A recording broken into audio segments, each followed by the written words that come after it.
आदाब JKLH live के साथ मैं हूं मुनाज़ा शाह और अब खबरें तफसील से। लेफ्टिनेंट गवर्नर मनोज सिन्हा ने मीडिया का हवाला देते हुए कहा कि एक मर्तबा गुफ्तगू के दौरान एक मीडिया के कारकुन ने मुझसे बताया कि जम्मू कश्मीर में 80% लोग इंतजामिया की मौजूदा कामकाज से खुश है और वो इंतखाबात नहीं चाहते। में जो सड़क है और इसके जो ऑप्टिकल फाइबर केबल, बिजली के तार, पानी के पाइप, ये सब अंडरग्राउंड कर दिए गए हैं। स्वाभाविक रूप से और पेडेस्ट्रियन मार्केट जम्मू में शायद ये पहला बना है और मुझे लगता है कि इससे यहाँ के व्यापारियों को बड़ा लाभ मिलने वाला है। सस्टेनेबिलिटी को का व्यापक रूप से लाभ होने वाला है। रघुनाथ बाजार का काम भी शुरू हो गया है, फरवरी में उसका भी इनॉग्रेशन कर दिया जाएगा। रेजिडेंसी रोड की प्रोजेक्ट भी सैंक्शन थी, वहां के स्थानीय नागरिक ने न्यायालय से एक स्थगन आदेश लिया है। हम कोशिश कर रहे हैं कि वो स्थगन आदेश जल्दी खारिज हो, वहां के काम किए जाए। तक 85 काम पूरे किए जा चुके हैं, 39 काम आने वाले दिनों में जल्दी पूरे हो जाएंगे। मुझे लगता है कि रियल सेंस में जम्मू स्मार्ट सिटी बने, यहाँ की इकोनॉमी भी बढ़े, इसके लिए अनेक प्रयत्न किए जा रहे हैं और इन प्रोजेक्ट के कारण फिर से जम्मू एक आर्थिक रूप से संपन्न है। स्वाभाविक रूप से टूरिज्म को गति मिलेगी और अनेक काम ऐसे हुए हैं। आज मैं बताऊं, आप सब जानते हैं, चाहे वो TTD का मंदिर हो, लेजर शो हो, जू हो, तवी रिवर फ्रंट हो, अनेक इस तरह के काम हो रहे हैं जिसके कारण स्वाभाविक रूप से आने वाले टूरिस्ट की संख्या बढ़ेगी। जम्मू कश्मीर में महकमे मौसमियात की पेशनगोई के मुताबिक आज सुबह सवेरे से ही बारिशों का सिलसिला शुरू हुआ। जिला रामबन में भी बारिश के साथ साथ बालाई इलाकों में हल्की बर्फबारी की इतलात है। मौसम सरमा की आमद को लेकर लोगों ने गर्म मलबूसात और सरमा का सामान निकाल लिया है। जम्मू श्रीनगर कौमी शाहराह पर ट्रैफिक की आमदोरफ्त जारी है। कौमी शाहराह पर बानिहाल रामसू के दरमियान ट्रैफिक जाम की इतला भी मौसूल हुई है।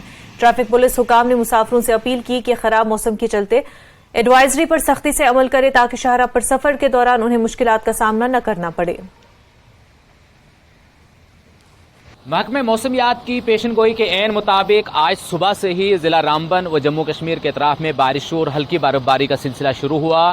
ताहम इस वक्त जो है जिला रामबन के जम्मू से नेशनल हाईवे पर बारिश का सिलसिला रुक गया है और ट्रैफिक की आमदरफ्त की अगर हम बात करें तो जम्मू से नेशनल हाईवे पर बारिशों के बावजूद ट्रैफिक की आमदरफ्त जो है वो जारी व सारी है। ताहम ट्रैफिक पुलिस ने एडवाइजरी जारी की है। उन्होंने अवाम से अपील की है जो जम्मू से नेशनल हाईवे पर सफ़र कर रहे हैं कि जब भी वो सफ़र का इरादा करें तो ट्रैफिक कंट्रोल यूनिट से राबिता ज़रूर कायम करें और ट्रैफिक एडवाइजरी का जो है वो फॉलो करें ताकि उनका सफ़र जम्मू से नेशनल हाईवे पर है वो आसानी से हो सके। जम्मू कश्मीर लद्दाख हिमाचल के लिए रामसू से बिलाल बाली। के बालाई इलाकों में बर्फबारी और मैदानी इलाकों में बारिश ने तवील खुश्क मौसम से लोगों को कुछ नजात दी है। वादी चुनाव में कम से कम दर्जे हरारत में नुमाया कमी आई है। अक्टूबर के महीने में होने वाली बर्फबारी मकामी लोगों और सयाहती सनत के लिए किसी खुशखबरी से कम नहीं है क्योंकि ये तवील सर्दियों का मौसम लाता है। इसे मौसम सरमा के दौरान ज्यादा सयाह आते थे। भद्रवा के मुख्तलिफ बालाई इलाकों दीगर ऊंची चोटियों में बर्फबारी रिकॉर्ड की गई। भद्रवा के बालाई इलाकों में अक्टूबर महीने में ही इस सीजन की पहली बर्फबारी हुई है जिसकी वजह से न सिर्फ बालाई इलाकों में बल्कि मैदानी इलाकों में भी शदीद सर्दी की लहर दौड़ पड़ी है। वहीं इस बर्फबारी को जहां एक तरफ सयाहत के लिए एक अच्छा शगुन माना जा रहा है, दूसरी तरफ लोग उम्मीद कर रहे हैं महकमा सयाहत इस बार विंटर टूरिज्म को अच्छी तरह फरोग दे, ज्यादा से ज्यादा सयाहों को इस हसीनो जमील वादी में आने के लिए रागिब करेंगे। न्यूज़ 18 JKLH के लिए भद्रवा के छतरगला पास से मैं साहिर हुसैन। सब डिवीजन संकू में फलस्तीन के हक में एहतजाजी मुजाहरे किए गए। इदारे अंजुमन साहब जमान ने फलस्तीनियों के साथ इजहार यकजहती करते हुए इसराइली कार्रवाई की मजम्मत की। इसराइल के खिलाफ जुलूस निकाला गया। इस जुलूस में बड़ी तादाद में लोगों ने शिरकत की। उलमा ने कहा कि दुनिया में जहां भी इंसानियत के खिलाफ जुर्म हुआ उसकी हर इंसान को मजम्मत करनी चाहिए। किसी मुस्तज़फ़ीन पे कोई जालिम अगर सितम कर रहा हो, अमेरिका की नाबूदी। आज पूरी आलम जहां देख रहे हैं ये जुल्म सितम, बहुक्म सरपरस्त आला अंजुमन साहिब ज़मान आज एक कसीर तादाद में यहाँ पे एक जलसे की शक्ल में और दुनिया को आज तेसर मरकज़ पर भी यही जलसा जुलूस वहाँ पे भी मुनाकिद हुआ था और पूरे आलम जहाँ को ये पैगाम देने के लिए वाहिद कि अभी इंसानियत बाकी है, अभी ज़मीर ज़िंदा है, हमारी तमाम आलम मुसलमान की ज़मीर ज़िंदा है। आज भी आलम जहाँ मुसलमान बलूची फ़लस्तीन दूर है हमसे, लेकिन हमारी क़िबला अव्वल की जो मोहब्बत हमारी रगों और खून में आज भी ज़िंदा है और यही पैगाम दुनिया को बताने के लिए, देने के लिए कि जहाँ कहीं भी जुल्म सितम हो और जो भी जालिम जुल्म करे, हमें करबला ने ये दर्ज दिया है, हमें कुरान ये दर्ज देता है। ये एक इलाही फरीज़ा समझकर आज हम सब यहाँ पर इकट्ठे हुए हैं। शोपियां की आबिदा ज़हूर नामी लड़की दूसरों के लिए मशाल राह बन गई है। आबिदा ज़हूर का ताल्लुक मेमंदर शोपियां से है। उन्होंने कश्मीर यूनिवर्सिटी से लिसानी मजमून में पोस्ट ग्रेजुएशन की है। उन्हें हाल ही में कश्मीर यूनिवर्सिटी के कॉन्वोकेशन के दौरान गोल्ड मेडल से नवाजा गया। आबिदा के मुताबिक सदर जमहूरिया के हाथों गोल्ड मेडल हासिल करने के बाद वो काफी फख्र महसूस कर रही हैं। आबिदा ने पीएचडी करने का ख्वाब देखा है। जिला शोपियां में भी अब नौजवान तालीमी मैदान में आगे बढ़ रहे हैं और अपना मुस्तकबिल संवारने में जुट गए हैं। आबिदा का कहना है कि दुनिया में मुख्तलिफ शोबों में बेइंतहा मौके मौजूद हैं। उनका कहना है कि इंसान को कभी हिम्मत नहीं हारनी चाहिए। मैं सबसे पहले तो अल्लाह ताला का शुक्र अदा करना चाहती हूँ और अपने पेरेंट्स का और अपने टीचर्स का, अपनी फैमिली मेंबर्स का, अपनी फ्रेंड्स का, जिन्होंने मुझे यहाँ तक पहुँचने में बहुत मोटिवेट किया। उन्होंने मुझे बहुत हेल्प की यहाँ तक पहुँचने में और मैं बहुत ज़्यादा खुश हूँ। ये मैं तो ये कहूँगी कि हर एक का सपना होता है and today I finally achieve this और मैं बहुत ज़्यादा खुश हूँ। आगे चल के मैं फ़िलहाल तो नेट का प्रिपेयर कर रही हूँ, आगे चल के इंशाल्लाह मैं पीएचडी का सोच रही हूँ। पहले मैं आपका बहुत शुक्रगुजार हूँ कि आपने कीमती वक्त निकाल कर हमारे घर तशरीफ लाए। ये आपकी बहुत नवाजिश है और दुआ में कि हमारी बेटी, मेरी बेटी ने जो कल मतलब फर्स्ट पोजीशन लेकर गोल्ड मेडल हासिल किया, मैं बहुत खुश हूँ। उसने हमारी कौम, हमारे स्टेट, हमारे यूटी का नाम रोशन कर रखा है। मैं बहुत खुश हूँ और हमें यही एक्सपेक्ट था कि हमारी बेटी ऐसा करेगी।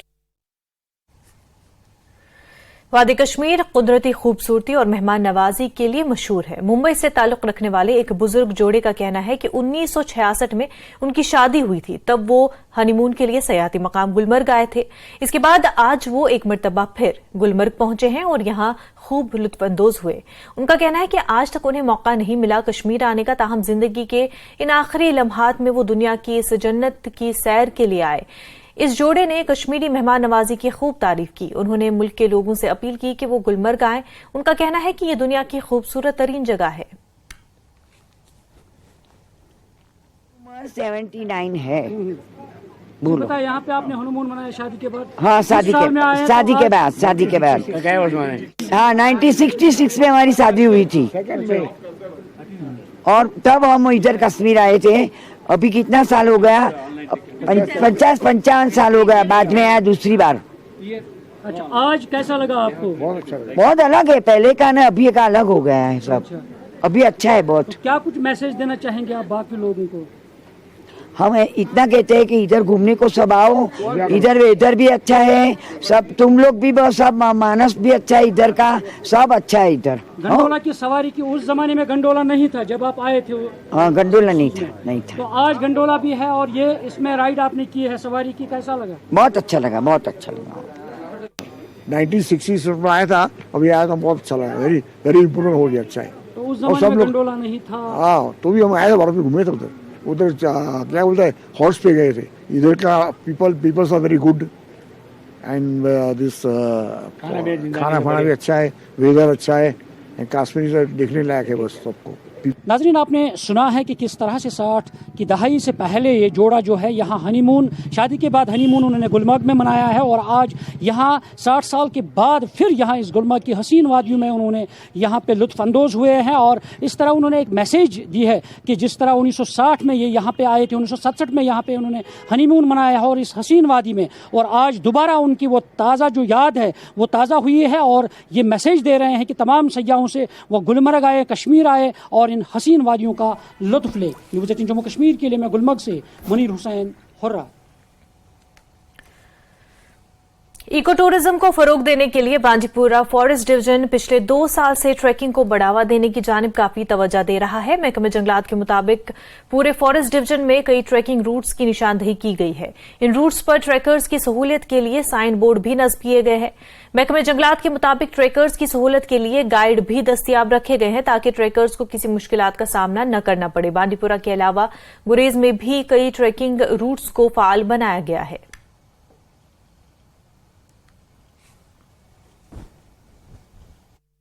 जो हमारे बांडीपुरा में जो आपने देखा होगा कुछ 1-2 साल से ट्रैकिंग रूट्स पे बहुत फोकस हो रहा है। जो सरकार चाहती है कि एक ऑफ बीट डेस्टिनेशंस को प्रमोट किया जाए, इको टूरिज्म को प्रमोट किया जाए, ताकि जो रूरल एरिया सेटअप में लोग रहते हैं उनकी लाइवलीहुड पे फोकस है।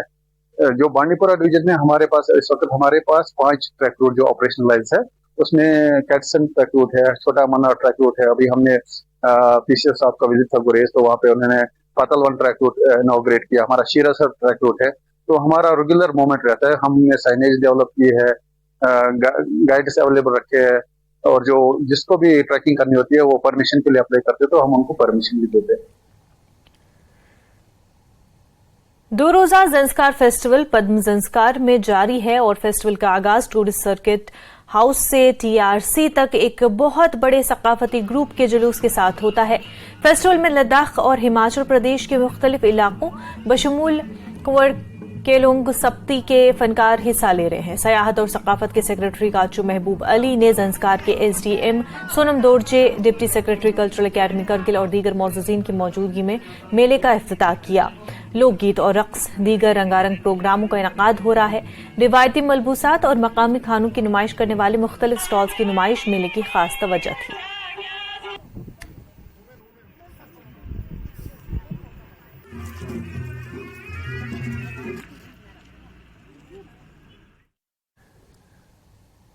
जिला पुंछ की तहसील सुरनकोट के चंदीमाड़ा में तामीराती काम के दौरान कब्रिस्तान को मुबैना तौर पर नुकसान पहुंचने पर लोगों में सख्त नाराजगी पाई जा रही है। लोगों ने मुतल्लिका ठेकेदार के खिलाफ मुजाहिरा किया। सड़क की तामीर के काम के दौरान एक कब्रिस्तान को नुकसान पहुंचने का इल्जाम लगाया गया है। गांव के लोगों में शदीद गम गुस्सा पाया जा रहा है। लोगों की बड़ी तादाद वहां जमा हो गई और एहतजाज शुरू कर दिया। पुलिस ने मौके पर पहुंचकर लोगों को समझाया और मुलजिमीन के खिलाफ कार्रवाई की यकीन दहानी कराई।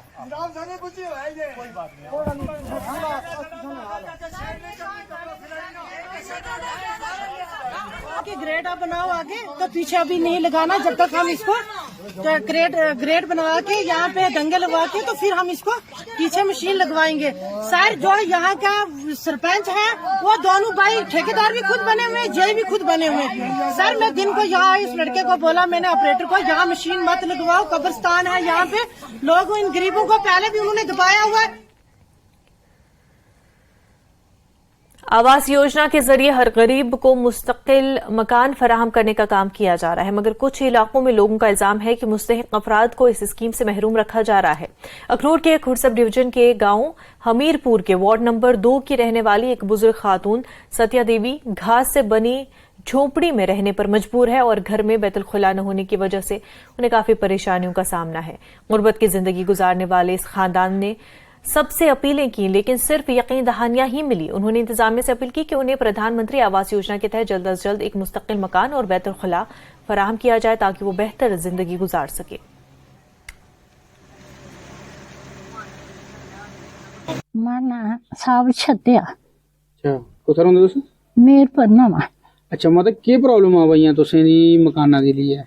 साहब माड़ा खुला अच्छा ते जुल्लै बारिश भरदी है चौंदा है, बच्चे आपे भांडे भूंडे रखिए गुजारा करने ते जुल्लै बारिश खड़ोंदी आखने शुगर है मालका ओह् सकाई लैने उठिए कपड़े जुल्लै सिज्जी जंदे न।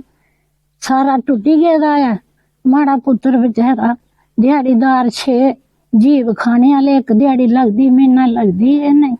बड़ी गै परेशानी है साहब, मड़ियां कौन दूर करे।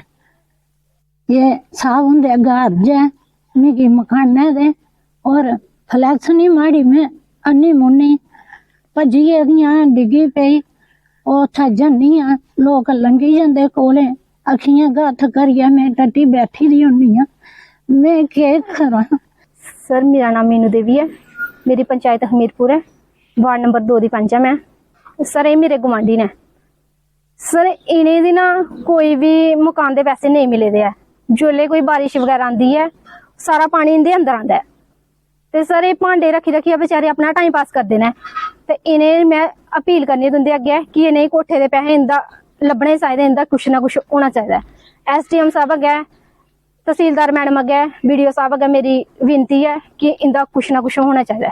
इससे पहले मैं रिक्वेस्ट कर रहा हूँ DC जम्मू से, please investigate the matter as soon as possible, because ये जो बुजुर्ग माँ है ये अभी अनेबल हो चुकी हैं, बाहर जाने में असमर्थ हैं, इनको कोई सहारा चाहिए बाहर ले जाने के लिए। तो इनका जो कन्वीनियंस है, जो बाथरूम है, जो बाकी चीजें जो इनके रहने सहने की है, मकान है, वो जल्द से जल्द इनको दिया जाए। इन लोगों को कौन बाथरूम बना के देगा, इनके ऊपर ध्यान देना चाहिए ना। झाड़ू लेके तो आप कहीं भी साफ सफाई करते रहो 2 मिनट के लिए, तो लो दिखावे के लिए करने के लिए कि हम स्वच्छ भारत मिशन चला रहे हैं, लेकिन चला कहाँ रहे हो, इन लोगों की तरफ ध्यान दो ना। तो मैं यही कहूँगा कि जो प्रधानमंत्री की योजना है अपनी मकान वाली, वो भी इन्हें मिलनी चाहिए और जल्दी से जल्दी इनको जो है मकान का इनका हल होना चाहिए मसला। कितना माता है जो ने दी प्रधानमंत्री आवास योजना दे पक्के मकान ने पैसे नहीं लभे दे और करना बाथरूम तक नहीं इन्हें बनाइया दिते गया। सरकार बड़ी बड़ी गल्लां करती है, स्वच्छ भारत के नारे लांदी है, बट जमीनी सतह पर क्या हुआ है अज न्यूज़ 18 ने तुसें दस्या है। न्यूज़ 18 नहीं सुनो सिंह बाबू अखनूर। इंटरनेशनल ओलंपिक कमेटी का 141वां इजलास आज मुंबई के जियो वर्ल्ड सेंटर में मुनक्किद किया जाएगा। सेशन का इफ्तिताह वजीर आजम नरेंद्र मोदी करेंगे। 17 अक्टूबर तक IOC के इस इजलास में कई अहम फैसले लिए जाएंगे। बड़ी बात यह है कि भारत 40 साल बाद इस सेशन की मेजबानी कर रहा है।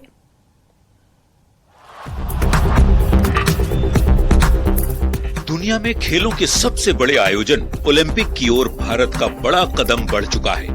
ओलंपिक खेलों का आयोजन करने वाली संस्था इंटरनेशनल ओलंपिक कमेटी यानी IOC का 141वां सत्र भारत में होने जा रहा है।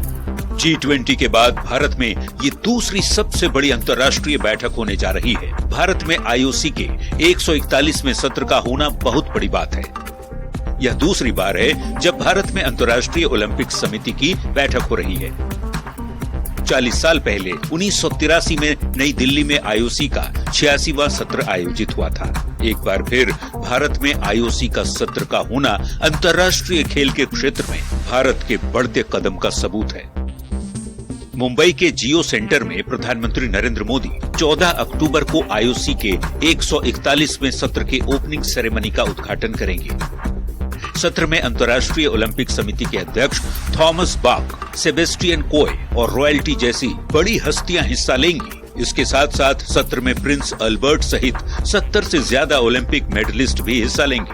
IOC से जुड़ी इन बड़ी हस्तियों को प्रधानमंत्री नरेंद्र मोदी संबोधित करेंगे। 14 अक्टूबर के ओपनिंग सेरेमनी के बाद 15 अक्टूबर से 17 अक्टूबर तक IOC का सेशन होगा। इसी सत्र में ओलंपिक्स से जुड़े महत्वपूर्ण फैसले लिए जाएंगे। IOC सेशन में ही भविष्य में होने वाले ओलंपिक खेलों के लिए मेजबान देशों पर भी फैसला होता है। पूर्व क्रिकेटर युवराज सिंह ने कहा कि जिस तरह से भारत में खेल इंफ्रास्ट्रक्चर का विकास हो रहा है, उसे देखते हुए भारत ओलंपिक खेलों की मेजबानी का एक मजबूत दावेदार है। Why not? I think we have all the means, and I'm sure the way our infrastructure is going, we can definitely host Olympics in the coming years. Why not? Bharat में 40 साल बाद हो रहे इस आयोजन के लिए सबसे बड़ा श्रेय दिया जा रहा है रिलायंस फाउंडेशन की फाउंडर और चेयरपर्सन नीता अंबानी की कोशिशों को, जो IOC की सदस्य बनने वाली पहली भारतीय महिला हैं। IOC की सदस्य होने के साथ साथ नीता अंबानी IOC के 3 अलग अलग आयोगों की भी सदस्य हैं। फरवरी 2022 में बीजिंग में हुए 139वें IOC सत्र में नीता अंबानी के दमदार प्रेजेंटेशन की वजह से ही मुंबई में IOC का सत्र होना तय हुआ। रिलायंस फाउंडेशन के जरिए खेल को बढ़ावा देने में नीता अंबानी की अहम भूमिका रही है। IOC प्रेसिडेंट बाक ने भी खेल को बढ़ावा देने में नीता अंबानी की भूमिका की तारीफ की है। Bureau report news 18।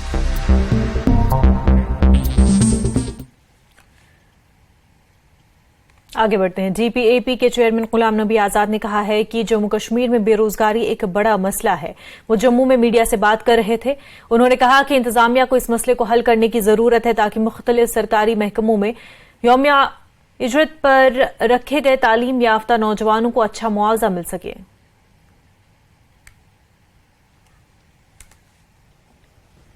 मेरे पास सैकड़ों हजारों बच्चे आते हैं, लड़के लड़कियां जम्मू कश्मीर देहाती इलाकों में, कि हम 5-5 हजार से 5-5 हजार 9-9 हजार रुपए पे 10-15 सालों से काम कर रहे हैं। हमको पक्का नहीं किया जाता। उनकी शादियां भी हुई है और वेज भी हुई। मेरे ख्याल में सबसे पहले उनका हक बनता। शेड्यूल्ड ट्राइब कम्युनिटी ने जम्मू में डीपीएपी के चेयरमैन गुलाम नबी आजाद से उनकी रिहाइशगाह पर मुलाकात की। उन्हें कम्युनिटी को दरपेश मसाइल से आगाह किया गया। एसटी जम्मू के सदर एस अली ने अपने हामियों के हमरा न्यूज़ 18 से बात करते हुए कहा कि एसटी बरादरी में एक नई उम्मीद पैदा हुई है कि उनके मसाइल गुलाम नबी आजाद ही हल करेंगे, जो हर वक्त मुसीबत में लोगों की बात सुनते हैं।